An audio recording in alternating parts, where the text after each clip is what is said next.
الحمد لله نحمده ونستعينه ونستغفره ونعوذ بالله من شرور أنفسنا ومن سيئات أعمالنا من يهده الله فلا مضل له ومن يضلل فلا هادي له وأشهد أن لا إله إلا الله وحده لا شريك له وأشهد أن محمدًا عبده ورسوله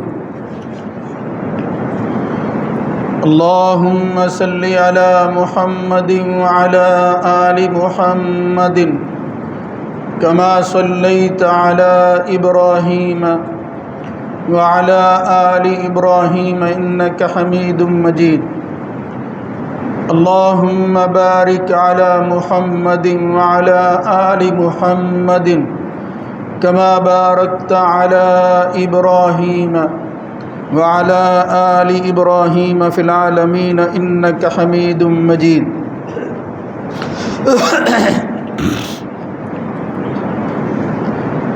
أما بعد فإن خير الحديث كتاب الله وخير الهدى هدى محمد صلى الله عليه وآله وسلم وشر الأمور محدثاتها وكل محدثة بدعة وكل بدعة ضلالة وكل ضلالة في النار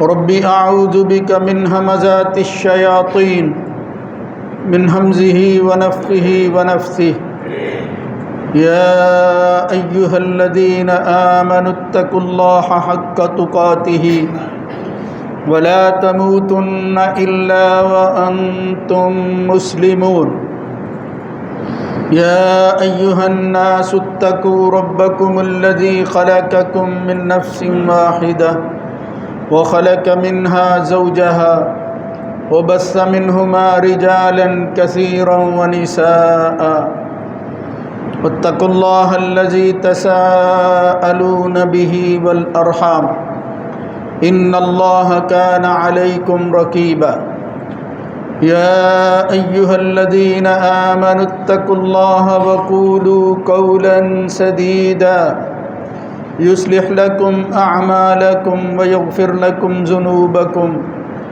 ومن يطع الله ورسوله فقد فاز فوزا عظيما رب اشرح لي صدري ويسر لي أمري واحلل عقدة من لساني يفقه قولي وإن يمسسك الله بضر فلا كاشف له إلا هو وإن يردك بخير فلا راد لفضله يصيب به من يشاء من عباده وهو الغفور الرحيم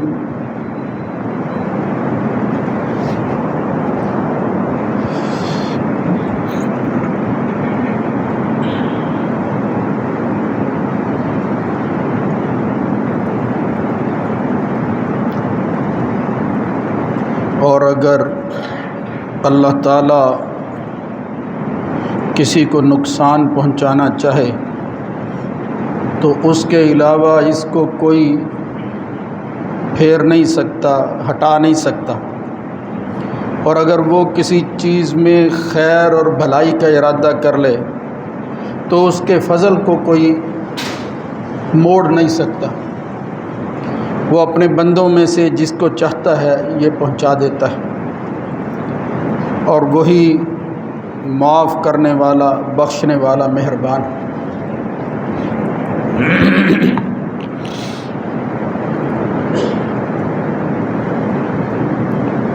اللہ رب العزت کی حمد و ثنا کے بعد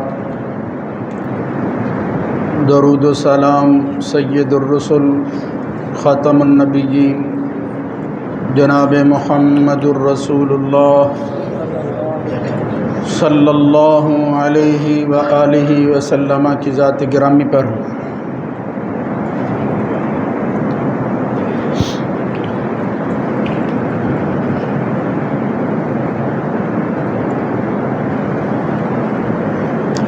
عقیدہ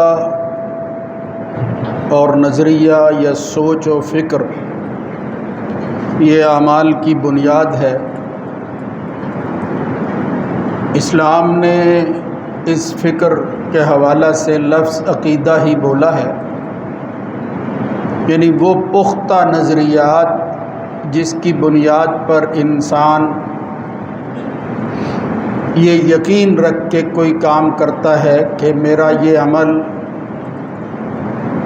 اللہ رب العزت کے حضور پیش ہو رہا،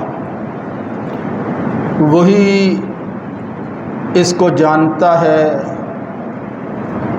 اور میں اس یقین کے ساتھ اس کی بندگی کر رہا ہوں کہ وہ مجھے اس کا بہتر بدلہ عطا فرمائے۔ اس کو عقیدہ اور ایمان کہتے ہیں۔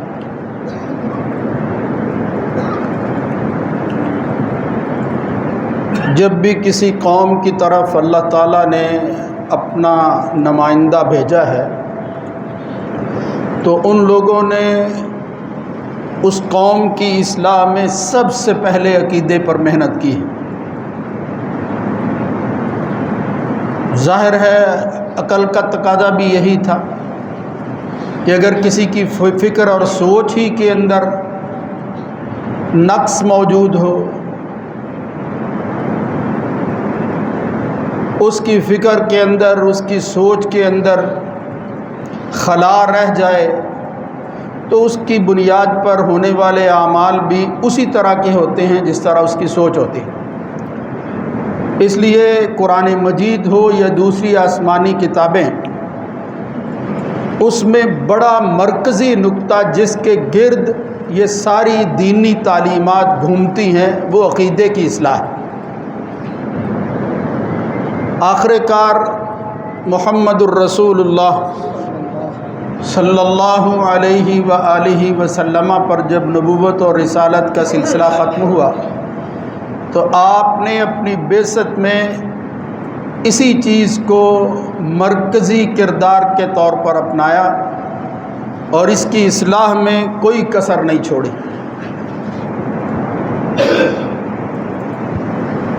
وہ بڑی جاہلی رسومات یا عادات جو عقیدے میں فساد کا باعث بنی تھی، اس میں سے ایک مسئلہ ان لوگوں کا وہم کرنا، یا دوسری اصطلاح میں اس کو کہتے ہیں توہم پرستی،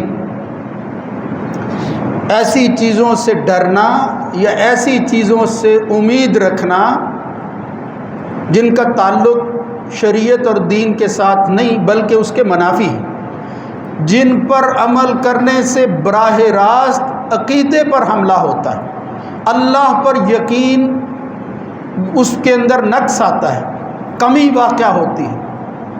اور پھر ایک بڑی خوبی اسلام کی جو ہے اس کے اندر آہستہ آہستہ اس حد تک گراوٹ اور زوال آ جاتا ہے کہ انسان کوئی عمل کرنے کے قابل نہیں رہتا، وہ ہے توکل کی نفی، توہم پرستی، وہ توکل کے منافی ہے۔ جب آدمی اس کو اپنی زندگی کا حصہ بنا لیتا ہے تو اس کی زندگی میں ٹھہراؤ نہیں ہوتا، وہ معاملہ خواہ دینی ہو یا دنیاوی، کوئی شخص بھی اس پر اعتماد کرنے کے لیے تیار نہیں ہوتا۔ یہ انسانی نقص ہے ایک، اور آج کی زبان کے اندر یہ ایک نفسیاتی مسئلہ بھی ہے۔ لیکن جب ہم نفسیاتی مسئلہ کہتے ہیں تو اس کی وجہ سے اس کی بنیاد صرف یہ دنیا اور اس کے معاملات رہ جاتے ہیں، آخرت وغیرہ کا تصور نہیں ہوتا۔ اور حقیقت یہ ہے کہ جو اپنی زندگی اسی دنیا کو سمجھتے ہیں وہ آج کل اس مسئلے میں سب سے زیادہ گرفتار ہیں۔ عام طور پر آپ نے بھی سنا ہوگا، اور لوگ یہ کہتے ہیں کہ بھئی یہ جو انگریز ہیں، یہ جو بڑے ملکوں میں رہنے والے لوگ ہیں، ان کو جن کچھ نہیں کہتے، ان کے ہاں وہ چیزیں نہیں ہیں جو مسلمانوں میں ہیں۔ حقیقت یہ ہے کہ ان کو بعض چیزوں کا پتہ نہیں ہوتا، ورنہ جتنے وہ اس کا شکار ہیں مسلمانوں پر، تو پھر بھی اللہ کا ابھی تک فضل، یعنی اللہ کو نہ ماننے والے یا اللہ کو چھوڑنے والے لوگ جو ہیں ان کے اندر یہ بیماریاں وہ زیادہ ہوتی ہیں۔ زمانہ جاہلیت کے اندر بھی لوگوں میں نام تو بڑے بڑے تھے، بہادری کے اعتبار سے وہ اپنے قبیلوں کے بڑوں کے قصیدے پڑھتے تھے اور پھر اس پر فخر کرتے تھے، اسی پر تو ان کی جنگیں تھیں، یعنی بہت بڑی بڑی خوبیاں بھی تھیں ان کے ہاں انسانی حوالہ سے۔ لیکن جب یہ چیزیں عقیدے کے اندر جو ہے وہ خرابی آئی تو اس نقص کی وجہ سے ان کی وہ ساری خوبیاں زیرو ہو کر رہ گئی۔ بالکل یہ اب بھی معاملہ اسی طرح ہے۔ کئی ایسے ملک اب بھی ہیں کہ ان کے ہاں یہ 13 کا ہندسہ اچھا نہیں ہے، مطلب ہمیں تو بعض چیزوں کا پتہ چلتا ہے جو عمومی اعتبار سے چیزیں، یہ میچ وغیرہ ہوتے ہیں، کھیلوں میں ہم دیکھتے ہیں کئی کھلاڑی وہ اس اپنے توہم پرستی کی وجہ سے اپنے کھیل شروع کرنے سے پہلے وہ عمل ضرور کرتے ہیں جس سے وہ یہ سمجھتے ہیں کہ یہ میرا عمل جو ہے میرے حق میں بہتر ہوگا۔ زمین کے اندر چیزیں گاڑ رہے ہوتے ہیں، 3 کا ہندسہ بنا رہے ہوتے ہیں، یا 13 جو ہے اس سے پناہ مانگ رہے ہوتے ہیں، یعنی یہ چیزیں ان کے ہاں موجود ہیں۔ تو یہ ہمیں اس سے غرض نہیں ہے کہ فلاں کیا کرتا ہے، اس کے ہاں کیا خرابی ہے، اپنا جائزہ لینا چاہیے۔ کلمہ پڑھنے والا مسلمان، اللہ پر یقین رکھنے والا انسان، اگر اس کے اندر بھی زمانہ جہالت کی چیزیں اب بھی موجود ہیں تو پھر اس کا ایمان جو ہے وہ مشکوک ہے، یا اس کو نظر ثانی کی ضرورت ہے۔ اور بالخصوص یہ خواتین میں چیز جو ہے وہ بہت زیادہ دیکھنے میں آتی ہے، اس کا شمار کوئی نہیں ہے۔ وہ ویسے بھی یقین کے اعتبار سے جو ہے وہ کامل نہیں ہوتی، یا نقص ہوتا ہے، کمزور ہوتی ہیں، تو اس کی وجہ سے عقیدے پر بھی زد پڑتی ہے۔ یہ بات اتنی لمبی میں اس لیے عرض کر رہا ہوں کہ یہ جس مہینے میں ہم گزر رہے ہیں یہ اسلامی تقویم کا دوسرا مہینہ ہے، صفر المظفر اسے کہتے ہیں، سفر کا مہینہ۔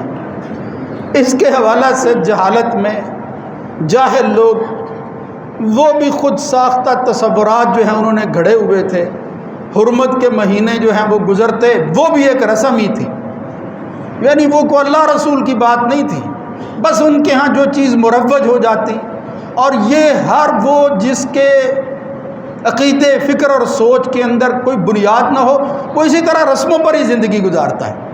وہ یہی کہتے بھی حرمت والے مہینے میں کوئی خرابی نہیں کرنی، سمجھتے تھے حالانکہ خرابی ہے، ڈاکہ ڈالنا، لوگوں کا مال چھیننا، مطلب وہ تمام تر حرکتیں جس سے دوسرے کو نقصان ہو، وہ کہتے بھائی حرمت والے مہینے میں نہ کرو، بعد میں کر لو۔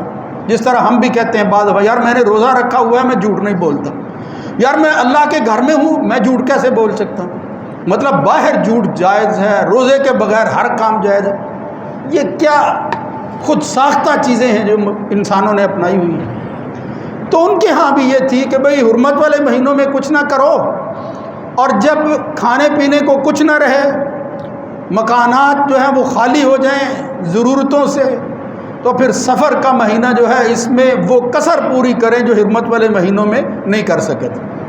تو پھر اس اعتبار سے وہ کہتے کہ سفر نحوست ہے، کیوں؟ کھانے کے لیے کچھ نہیں ہے، گھر خالی ہو گئے ہیں، سفر المکان، گھر خالی ہو گئے ہیں، لوٹ مار کا مال ختم ہو گیا ہے، دوسرے لفظوں میں اس پر ان کی نظر اور دھیان نہیں جاتا تھا، بلکہ وہ یہ سمجھتے کہ یہ مہینہ منحوس ہے۔ اب پھر اس منحوس مہینے کی نحوست ختم کرنے کے لیے ایک دوسرا منحوس عمل کرتے تھے، یعنی اس سے بڑی نحوست کیا ہے؟ انسان کا انسان کو تکلیف پہنچانا، انسان کی عزت پر حملہ کرنا، اس کے مال کو چھین لینا، وہ اس کو اپنا حق سمجھتے تھے۔ جس کا جو زور پڑتا ہے، جو ہاتھ پڑتا ہے، جو وہ کر سکتا ہے کرے۔ تو بہرحال میں یہ عرض کر رہا تھا کہ سفر کے مہینے کے حوالہ سے دیگر برائیوں کے ساتھ ساتھ جو بڑی برائی فکری طور پر ان کے ہاں آئی وہ تھا توہم پرستی، وہم ہو گیا تھا ان کو۔ یہ عمومی زندگی میں بھی تھی۔ نبی کریم صلی اللہ علیہ وسلم کے صحابی کہتے ہیں، معاویہ ابن حکم رضی اللہ تعالیٰ عنہ، کہ ہم کچھ چیزیں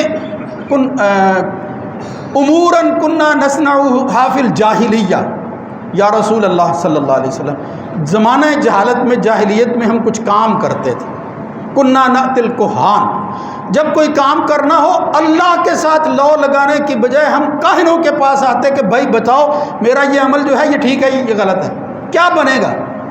آج بھی توہم پرست اسی طرح کے ہوتے ہیں، جتنا بھی ان کو یقین دلائیں بھائی استخارہ کر لو، اسباب کو اختیار کرو، بس دھیان اسی طرف جاتا ہے، کوئی مجھے بتا دے کہ اس کا انجام بہتر ہونے والا ہے، یہ جو میں رشتہ کرنے والا ہوں میرے حق میں بہتر ہوگا، میری اولاد کے حق میں بہتر ہوگا۔ خدا نخواستہ یہ کیا جہالت کی باتیں ہیں، یعنی مسلمان کلمہ پڑھنے کے باوجود بھی اسی کا شکار ہے۔ بالکل فرمایا کننا نصنعها فی الجاہلیت نأتی الکہان، کاہنوں کے پاس آتے، محمد الرسول اللہ صلی اللہ علیہ وسلم فلا تأتوا الکہان۔ اور یہ جو دنیا میں خدا بنے ہوئے کاہن ہیں جو قسمتوں کے حال بتاتے ہیں، ان کو کیا پتہ، یعنی اس قدر بے خبر لوگ، وہ کام جو صرف اللہ رب العزت کے لائق ہے وہ انسانوں نے اپنے ہاتھ میں لے رکھا ہے کہ بھئی اس کا انجام جو ہے وہ اس طرح کا ہوگا، بندہ بڑا مطمئن ہو جاتا ہے۔ یہی ہے وہ ظاہر پرستی اور نقص کہ جس کی وجہ سے خدا پر یقین نہیں ہے۔ اس کی وجہ کیا ہے کہ اس کو اپنی آنکھوں سے کچھ نظر نہیں آتا، جو چیز آنکھوں سے دیکھ کر انسان مانتا ہے وہ ایمان نہیں ہے، پھر وہ خدا کی بات، خدا کو ماننے والا نہیں، وہ پھر اپنے آپ کو خدا بنانے والا شخص ہے۔ اسی کو قرآن و سنت نے جو ہے وہ منع کیا ہے کہ بس یقین ہو جائے۔ میرے بھائیوں بڑے افسوس سے کہنا پڑتا ہے کہ اس کی اصلاح کی بڑی ضرورت ہے، اور آج تو بعض دفعہ اللہ پاک رحم فرمائے ہمارے حال پر، وہ لوگ جن کا دعویٰ ہے کہ اچھے عقیدے کے لوگ ہوتے ہیں ان میں بھی یہ چیزیں جو ہیں وہ دیکھنے کو ملتی ہیں، وہ بھی خدا نخواستہ اسی کا شکار نظر آتے ہیں۔ وہ کہتے ہیں دیکھو جی کچھ ہوا تو ہے، جب انسان اللہ کو آزمانا شروع کر دے اور پھر یہ سمجھے کہ اس کے کرنے کی وجہ سے فلاں کچھ ہوا ہے، بس پھر سمجھو کہ اس کا ایمان جو ہے وہ مشکوک ہے۔ خدا نخواستہ شیطان جو چاہتا تھا وہ ہو گیا ہے۔ اللہ فرماتا ہے انہ لیس لہ سلطان علی الذین آمنوا وعلی ربہم یتوکلون، جو صرف اللہ پر یقین کرتے ہیں نا، شیطان یہ بات کہتا ہے، قرآن نے دہرائی ہے، لیس لہ سلطان، میرا بس وہاں نہیں چلتا، انما سلطانہ علی الذین یتولونہ والذین ہم بہ مشرکون، لیکن میری دوستی پھر ان کے ساتھ ہو جاتی ہے کہ جو اپنی قسمت کا حال معلوم کرنے کے لیے میرے کرندوں کے پاس جاتے ہیں، پھر وہ اٹکل پچو لگا کر اس کے ایمان پر ڈاکہ ڈالتے ہیں اور پھر اس کو مطمئن کر دیتے ہیں۔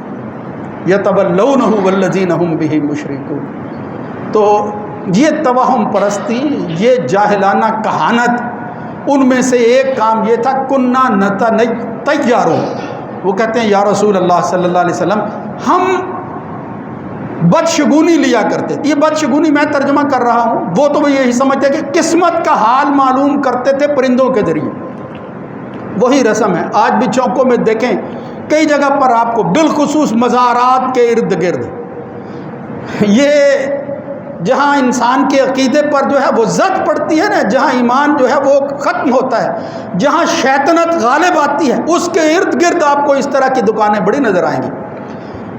وہ کہتے ہیں کہ پرندے کو اڑا کر دیکھ لو، یہاں یہ کہتے ہیں فال گیری کر کے دیکھ لو، فال نکال کر دیکھ لو، یہ ہوتے وہ پرندے ہی ہیں، خود اپنے ہاتھ سے جو ہے وہ کارڈ بنائے ہوتے ہیں، وہ طوطا جو ہے وہ کوئی نہ کوئی نکال دیتا ہے اور پھر جس طرح کا بندہ ہوتا ہے اس طرح کی تعویل کر کے اس کی قسمت کا حال بتائے جا رہے ہوتے ہیں۔ یہی تو تطیر ہے میرے بھائیوں۔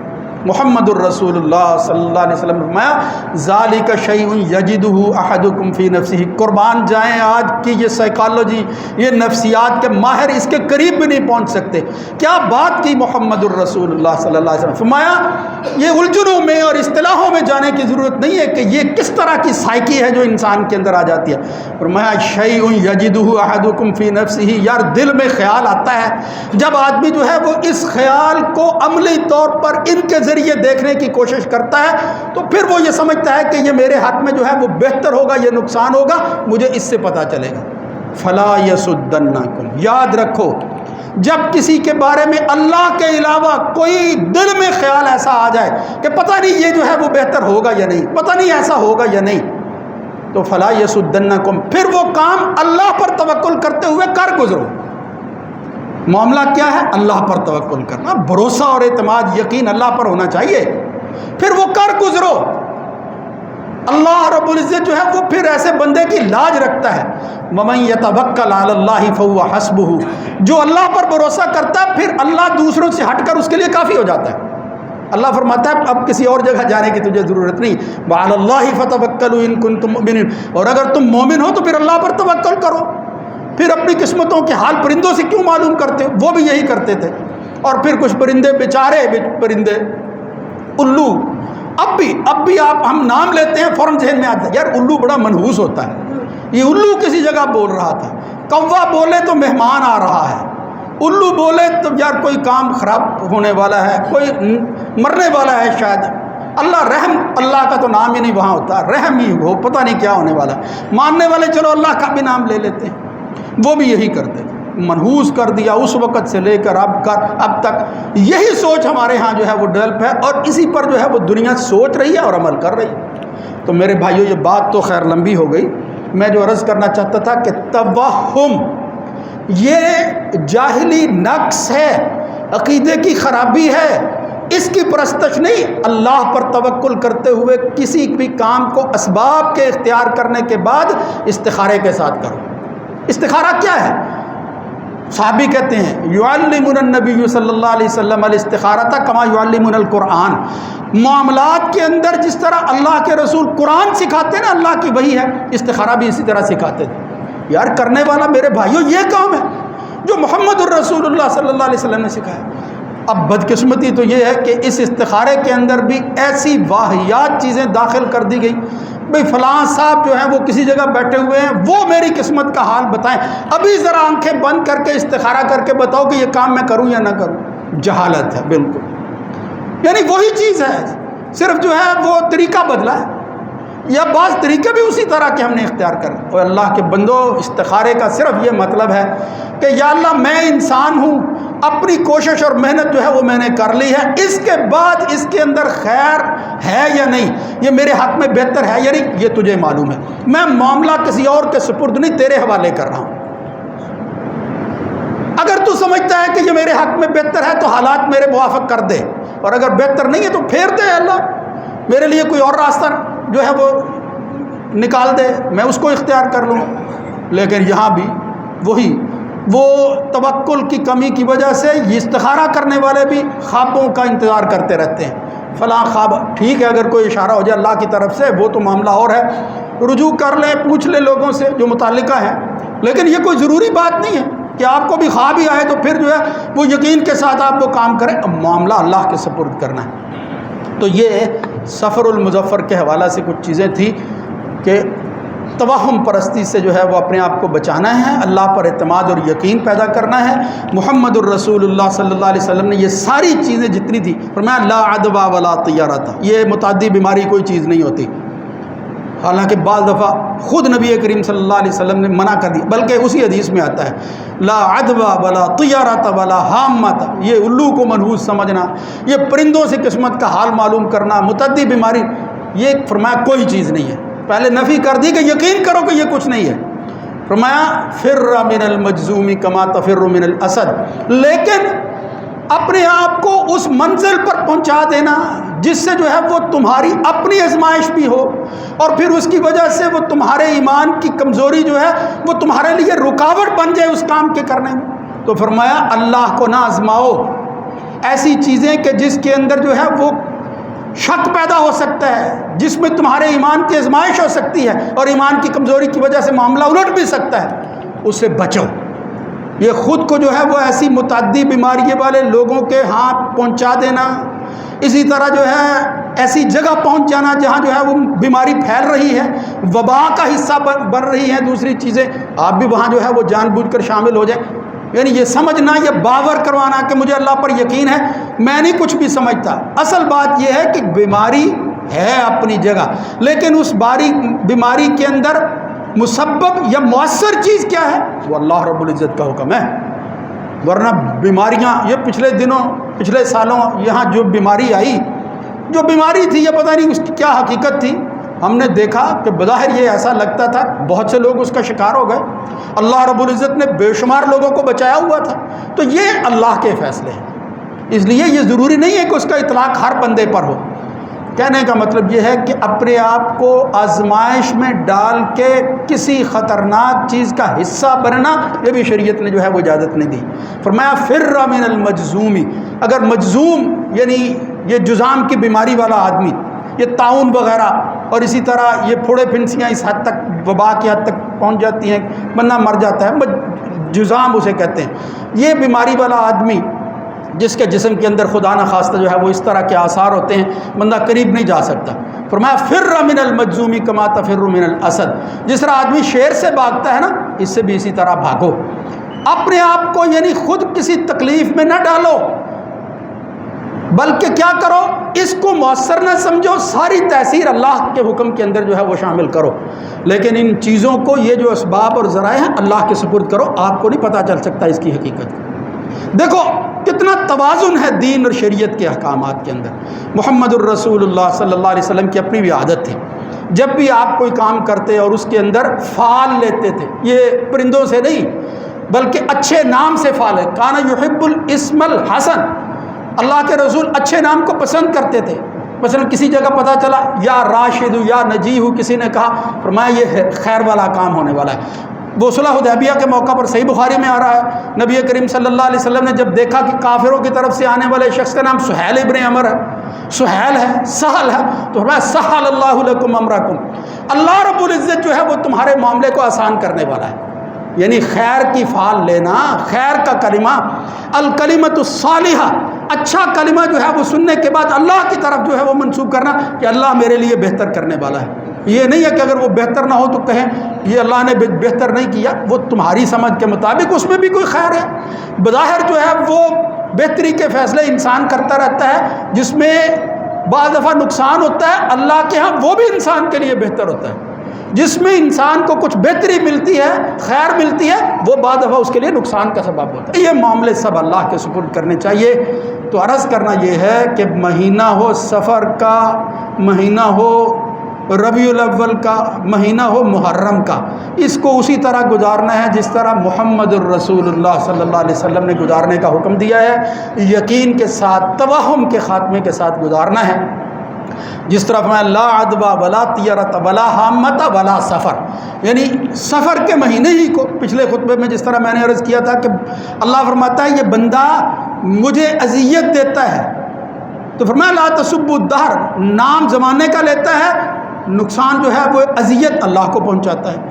اللہ کے ساتھ معاملات ہیں، یقین کامل ہو، توکل کی وہ منزل ہو جو توکل محمد الرسول اللہ صلی اللہ علیہ وسلم کو حاصل تھا۔ یہ ہم نے کل پرسوں ہی جو ہے وہ ایک حدیث پڑھی درس کے اندر، جس میں غزوہ بدر کا ذکر تھا۔ قربان جائیں اللہ کے رسول صلی اللہ علیہ وسلم پر، پہلے دعا کی ہے محمد الرسول اللہ صلی اللہ علیہ وسلم نے، دعا کی رات کا بہت حصہ حضرت ابوبکر صدیق جیسے لوگ بھی گھبرا گئے اور فرمانے لگے یا رسول اللہ بس کیجئے، یعنی دعا میں اخیر کر دی، اللہ سے مانگتے رہے۔ جب اللہ نے جو ہے وہ قرآن مجید کی آیت جو ہے وہ دل میں ڈالی، پورے یقین کے ساتھ کہتے ہیں مسلمانوں گھبراؤ نہیں، جا کر سو جاؤ، اللہ رب العزت صبح ہمارے حق میں بہتر فیصلہ کر دے گا۔